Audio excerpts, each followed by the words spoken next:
कि uniform civil code के नाम पर ऐसे लोगों को भड़काने का काम हो रहा है।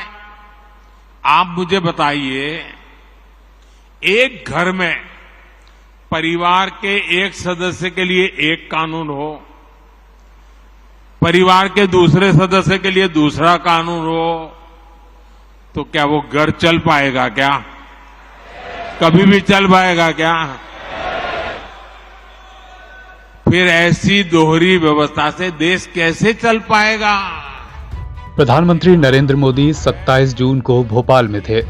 यहां पर उन्होंने यूनिफॉर्म सिविल कोड यानी कि समान नागरिक संहिता पर बड़ा बयान दिया।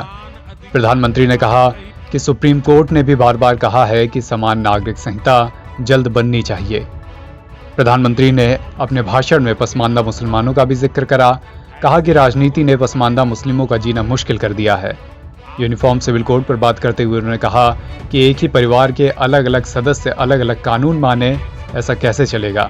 जब इस तरह से एक परिवार नहीं चल सकता तो देश कैसे चलेगा? प्रधानमंत्री के इस बयान के बाद यूनिफॉर्म सिविल कोड का एक बड़ा मुद्दा बनना तय है। ऐसे में ये जानना बनता है कि यूनिफॉर्म सिविल कोड आखिर है क्या और इसके आने से लोगों के जीवन में क्या क्या बदलाव आ सकते हैं। यूनिफॉर्म सिविल कोड पूरे देश में एक समान कानून लागू करने की बात करता है।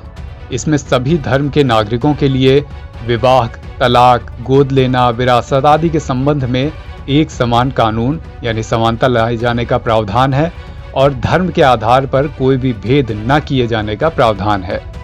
संविधान के अनुच्छेद 44 में राज्य भारत के सभी क्षेत्र में नागरिकों के लिए एक समान नागरिक संहिता को सुनिश्चित करने को कहा गया है। प्रधानमंत्री ने 27 जून को भोपाल में मंच से अपने भाषण में भी इस बात का जिक्र करा और कहा कि संविधान भी सभी नागरिकों के लिए समान अधिकार की बात कहता है, इसलिए समान नागरिक संहिता लाना आवश्यक है। कुछ ऐसी खास बातें भी हैं जिनमें समान नागरिक संहिता के आने से बड़ा बदलाव हो सकता है, जैसे कि महिलाओं को बराबरी का अधिकार मिलना, एक देश में एक कानून की पुरानी मांग का पूरा होना, धर्म के आधार पर अलग अलग कानून नहीं होंगे, बहुविवाह पर पूरी तरह रोक लगाई जा सकेगी और तमाम समुदायों में लड़कियों की शादी की उम्र जो अभी काफी कम है उसे बढ़ाकर एक न्यूनतम सीमा तक लाया जा सकेगा। अब जब प्रधानमंत्री ने भरे मंच से यूनिफॉर्म सिविल कोड का जिक्र कर दिया है तो इसका एक बड़ा मुद्दा बनना तय है, वो भी तब जब 1 साल के भीतर ही देश में लोकसभा चुनाव होने हैं।